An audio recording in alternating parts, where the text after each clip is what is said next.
चांगलं सोल्युशन आपल्या माध्यमातून त्या ठिकाणी देण्यात आलं की धोरणात्मक बाबीमुळे आणि अन्य काही तांत्रिक अडचणीमुळे जर का मागण्या मान्य झाल्या नाही तर शिक्षण सेवन कालावधीमध्ये समान काम समान वेतन ह्या न्यायाने वेतन देण्यात यावं. मला असं वाटतं ही बाब निश्चितपणे पूर्ण होण्याजोगी आणि हे सरकार निश्चितपणे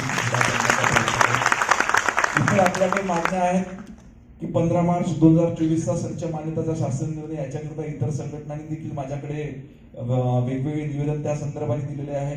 100% विषय शिक्षकांना पदवीधर वेतन श्रेणी देण्याबाबतचं निवेदन त्या ठिकाणी करण्यात आलं. पदवीधर शिक्षकांच्या 7व्या वेतन आयोगातील वेतन त्रुटी व तफावत दूर करण्याबाबत आलं आहे. आणि नगरपालिका असो नगरपंचायत जिल्हा परिषद शाळांचा वीज हे शासनामार्फत देण्याची प्रक्रिया देखील त्या ठिकाणी शासन स्तरावर सुरू आहे. नगर परिषद शाळा सर्व शिक्षकांना 100% वेतन शासनाकडून देण्याची मागणी त्या ठिकाणी होते आहे. अशा काही राज्यस्तरीय मागण्या आहेत ज्याच्यावर धोरणात्मक निर्णय हे राज्य स्तरावर त्या ठिकाणी निश्चितपणे घेण्यात येईल. परंतु काही आपल्या जिल्हा स्तरावरच्या मागण्या होत्या म्हणून लोमेश वराडे सरांची